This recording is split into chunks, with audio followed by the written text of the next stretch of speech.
ओम नमः शिवाय। श्री शिव महापुराण महात्म्य 5वां अध्याय। शौनक जी बोले, हे महाभाग सूत जी, आप धन्य हैं। आपकी बुद्धि भगवान शिव में लगी हुई है। आपने कृपा पूर्वक यह शिव भक्ति को बढ़ाने वाली अद्भुत कथा हमें सुनाई।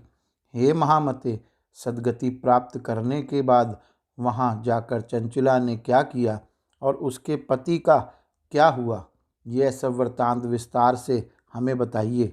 सूत जी बोले, हे शौनक, एक दिन परमानंद में निमग्न हुई चंचुला ने उमा देवी के पास जाकर प्रणाम किया और दोनों हाथ जोड़कर वह उनकी स्तुति करने लगी। चंचुला बोली, हे गिरिजानंदिनी, हे स्कंद माता, मनुष्यों ने सदा आपकी सेवा की है। समस्त सुखों को देने वाली हे शंभु प्रिय, हे ब्रह्म स्वरूपिणी, आप विष्णु और ब्रह्मा आदि देवताओं द्वारा सेव्य हैं। आप ही सगुना और निर्गुणा भी हैं तथा आप ही सूक्ष्मा सच्चिदानंद स्वरूपिणी आद्या प्रकृति हैं। आप ही संसार की सृष्टि, पालन और संहार करने वाली हैं। तीनों गुणों का आश्रय भी आप ही हैं। ब्रह्मा, विष्णु और महेश्वर, इन तीनों देवताओं का आवास स्थान तथा उनकी उत्तम प्रतिष्ठा करने वाली पराशक्ति आप ही हैं। सूत जी बोले, हे शौनक, जिसे सद्गति प्राप्त हो चुकी थी वह चंचुला इस प्रकार महेश्वर पत्नी उमा की स्तुति करके सिर झुकाए चुप हो गई। उसके नेत्रों में प्रेम के आंसू उमड़ आए थे। तब करुणा से भरी हुई शंकर प्रिया भक्त वत्सला पार्वती देवी चंचुला को संबोधित करके बड़े प्रेम से इस प्रकार कहने लगी। पार्वती बोली, हे सखी चंचुले, हे सुंदरी, मैं तुम्हारी की हुई इस स्तुति से बहुत प्रसन्न हूँ। बोलो, क्या वर मांगती हो? तुम्हारे लिए मुझे कुछ भी अदेय नहीं है। सूत जी बोले, पार्वती के इस प्रकार कहने पर चंचुला उन्हें प्रणाम करके दोनों हाथ जोड़कर नतमस्तक हो प्रेम पूर्वक पूछने लगी। चंचुला बोली, हे निष्पाप गिरजा कुमारी, मेरे पति बिंदुक इस समय कहाँ हैं? उनकी कैसी गति हुई है यह मैं नहीं जानती। कल्याणमयी दीन वत्सले, मैं अपने उन पति देव से जिस प्रकार संयुक्त हो सकूं, कृपा करके वैसे ही उपाय कीजिए। हे महेश्वरी, हे महादेवी, मेरे पति एक शूद्र जाति वेश्या के प्रति आसक्त थे और पाप में ही डूबे रहते थे। उनकी मृत्यु मुझसे पहले हो गई थी। वे ना जाने किस गति को प्राप्त हुए हैं। सूत जी बोले, चंचुला का यह वचन सुनकर नीति वत्सला हिमालय पुत्री देवी पार्वती ने अत्यंत प्रेम पूर्वक यह उत्तर दिया। गिरिजा बोली, हे सुते, तुम्हारा बिंदुक नाम वाला पति बड़ा पापी था। उसका अंतःकरण बड़ा ही दूषित था। वेश्या का उपभोग करने वाला वह महामूढ़ मरने के बाद नरक में पड़ा। अगणित वर्षों तक नरक में नाना प्रकार के दुख भोगकर वह पापात्मा अपने शेष पाप को भोगने के लिए विंध्य पर्वत पर पिशाच हुआ है। इस समय वह पिशाच की अवस्था में ही है और नाना प्रकार के क्लेश उठा रहा है। वह दुष्ट वहीं वायु पीकर रहता है और सदा सब प्रकार के कष्ट सहता है। सूत जी बोले, हे शौनक, गौरी देवी की यह बात सुनकर उत्तम व्रत का पालन करने वाली वह चंचुला उस समय पति के महान दुख से दुखी हो गई। फिर मन को स्थिर करके उस ब्राह्मण पत्री ने व्यथित हृदय से महेश्वरी को प्रणाम करके पुनः पूछा। चंचुला बोली, हे महेश्वरी, हे महादेवी, मुझ पर कृपा कीजिए और दूषित कर्म करने वाले मेरे उस दुष्ट पति का अब उद्धार कर दीजिए। हे देवी, कुत्सित बुद्धि वाले मेरे उस पापात्मा पति को किस उपाय से उत्तम गति प्राप्त हो सकती है, यह शीघ्र बताइए। आपको नमस्कार है। सूत जी बोले, उसकी यह बात सुनकर भक्त वत्सला पार्वती जी अपनी सखी चंचुला से प्रसन्न होकर ऐसे कहने लगी।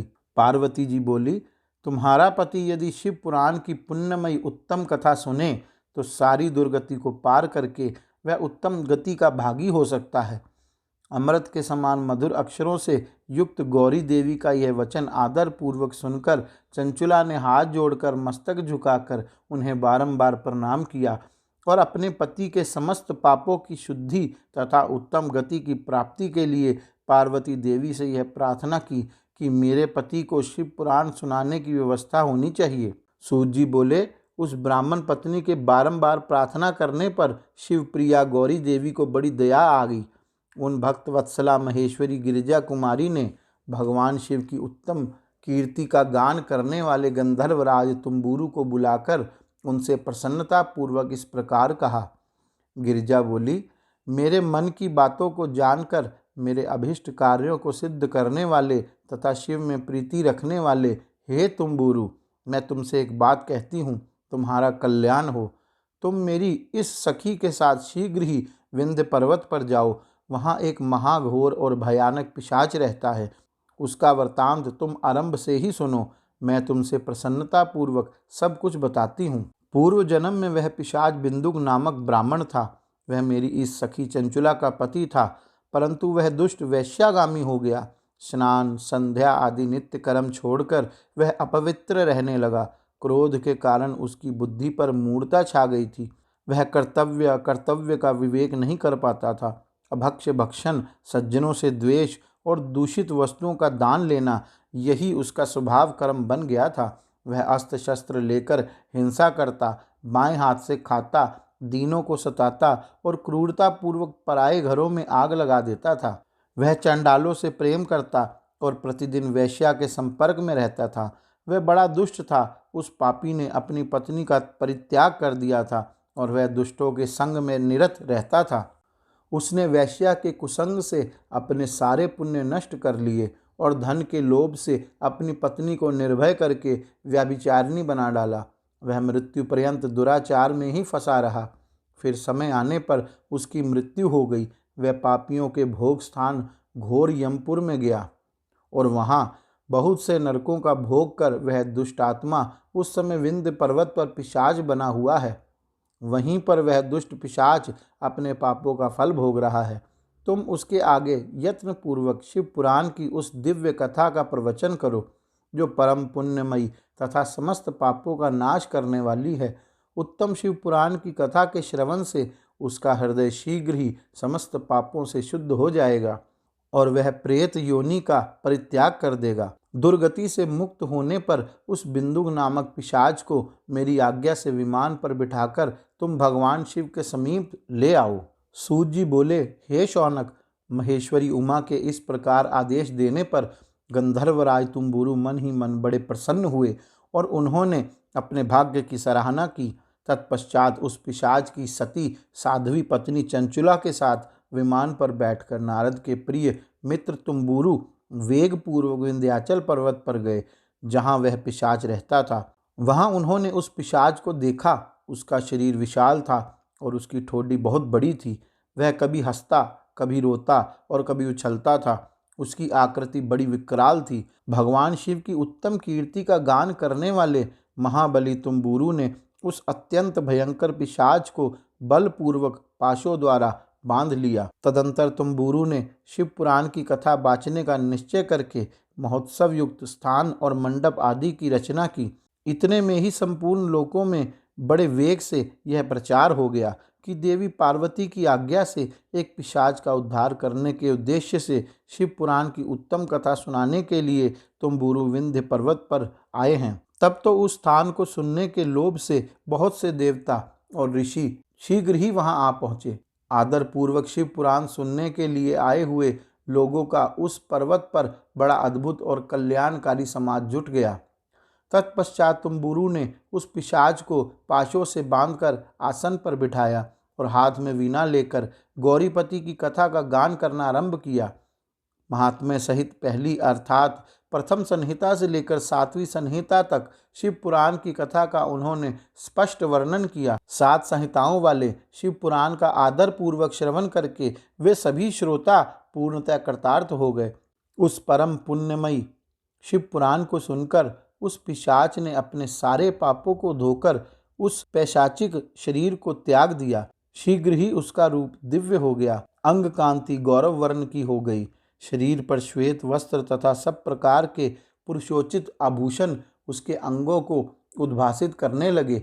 वह त्रिनेत्रधारी चंद्रशेखर रूप हो गया। इस प्रकार दिव्य देहधारी होकर श्रीमान बिंदुक अपनी भार्या चंचुला के साथ स्वयं भी पार्वती पति भगवान शिव के दिव्य चरित्र का गुणगान करने लगा। उसकी स्त्री को इस प्रकार दिव्य रूप से सुशोभित देखकर वे सभी देवता और ऋषि बड़े विस्मित हुए। उनका चित्त परमानंद से परिपूर्ण हो गया।